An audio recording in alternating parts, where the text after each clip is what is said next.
Assalamu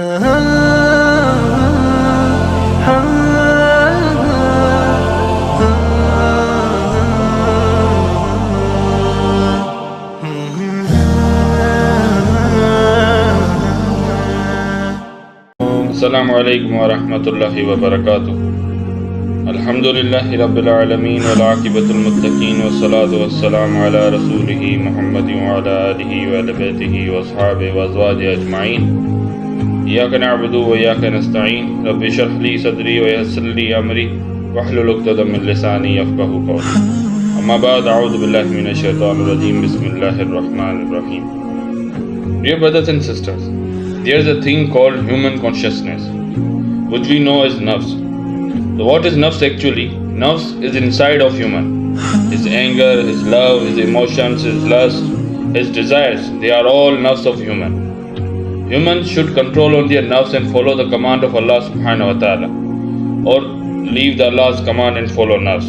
It's upon the human.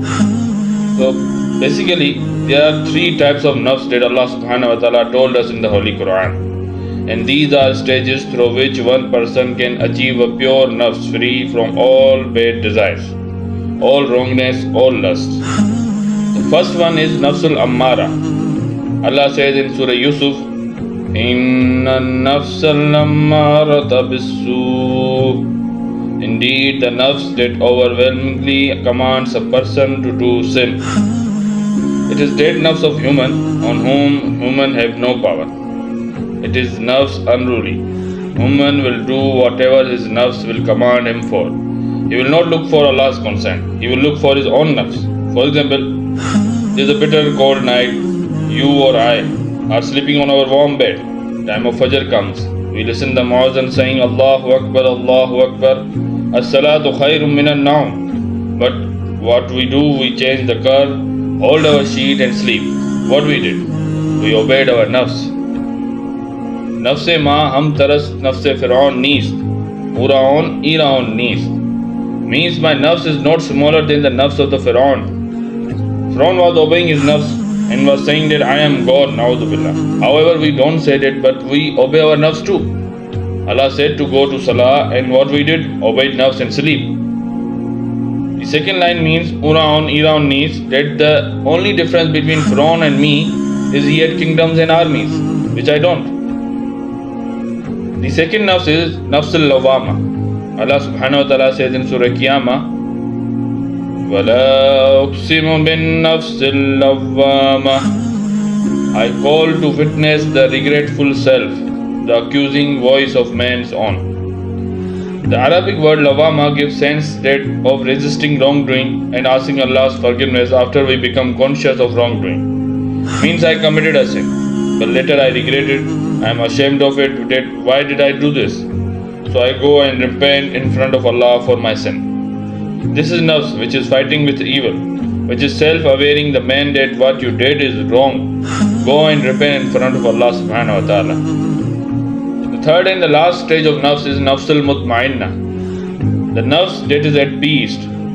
First, how can nafs be at peace? How can it find peace? Allah subhanahu wa ta'ala says in Surah Ra'd, يا أيها الذين آمنوا وتطمئن قلوبهم بذكر الله ألا بذكر الله تطمئن القلوب. Those who believe and whose hearts find their rest in the remembrance of Allah.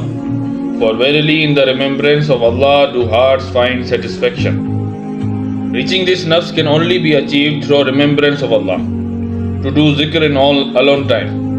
Allah subhanahu wa ta'ala had said that when my servant will remember me, I will remember him. And when Allah will remember someone, how cannot that nafs will find peace? Nafsul Mutamaina is that stage of nafs where servant of Allah will have complete trust on Allah subhanahu wa ta'ala. He will not become victim of his nafs's desires, lust, anger or wrongness. He will do only good, preach only good, talk only good and act only good. He will leave all the things that Nafsul Ammara will try to make him do. He will have love for Allah subhanahu wa ta'ala in his heart. He will have zikr of Allah subhanahu wa ta'ala on his tongue. He will act as Allah subhanahu wa ta'ala has commanded with his hands. And what will he get in return? Allah subhanahu wa ta'ala says in Surah Fajr, يا أيتها النفس المطمئنة ارجعي إلى ربك راضية مرضية فادخلي في عبادي وادخلي جنتي. To the righteous it will be said, O reassured soul, return to your Lord well pleased and pleasing to him. Enter then together with my other true servants. Enter thou my paradise. The owner of that nafs will be rewarded with the paradise. So dear brothers and sisters, may Allah subhanahu wa ta'ala give us strength and iman to reach the stage of Nafsul Mutamaina, to do askar, to do good, to preach good. Ameen. Fi amanillah.